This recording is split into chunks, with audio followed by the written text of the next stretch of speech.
आज सासरी जायला निघाले होते. मनात इतक्या आठवणी साठवून आणि डोळ्यामध्ये नदी वाहत होती. तर कॅमेरा काढायची आठवणच आली नाही आणि कधीच येत पण नाही. कधीतरी येईल तेव्हा तुम्हाला दाखवेल.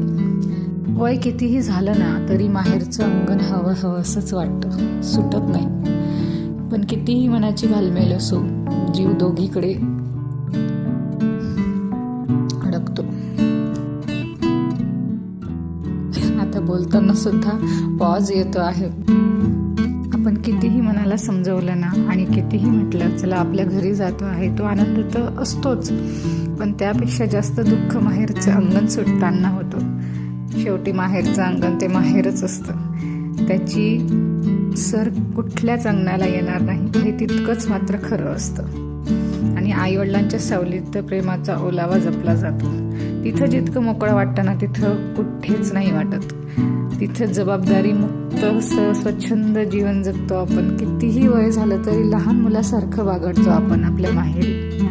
कितीही वेगळी ओढ असते माहेरच्या लोकांसाठी. सासर भलेही राजवाड्यासारखं असू दे, कितीही प्रेमळ असू दे, पण आई वडिलांची माहेरची ओढ वेगळीच असते, हे तितकंच खरं आहे.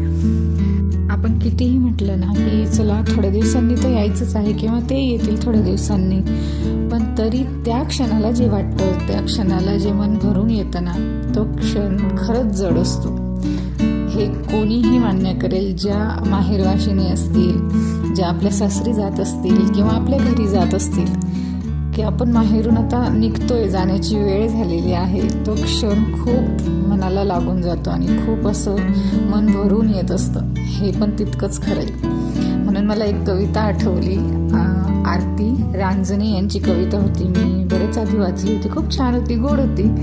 त्यांनी लिहिलेलं होतं की माहेरवर त्यांनी कविता लिहिलेली होती. माहेर म्हणजे प्रेमाची छाया, माहेर म्हणजे आई बाबांची माया, माहेर म्हणजे खेळते अंगण, माहेर म्हणजे हृदयाचे बंधन, माहेर म्हणजे मोकळा श्वास, माहेर म्हणजे जगण्याचा ध्यास, माहेर म्हणजे सुखदुःखाचे क्षण, माहेर म्हणजे अविस्मरणीय क्षण, माहेर म्हणजे आपुलकीची सावली, माहेर म्हणजे प्रेमाची बाहुली, माहेर म्हणजे दूर राहूनही जवळ असणे, माहेर म्हणजे डोळ्यात पाणी आणि चेहऱ्यावर स्माईल असणे. खूप गोड होती म्हणून तुम्हाला सांगावीशी वाटली. चला तर मग आता मी हा व्हिडिओ इथंच संपवते. मला अजून बोलता बोलता सुद्धा डोळ्यात पाणी येतंय. चल पुन्हा भेटू नवीन व्हिडिओ सोबत. तोपर्यंत काळजी घ्या. धन्यवाद.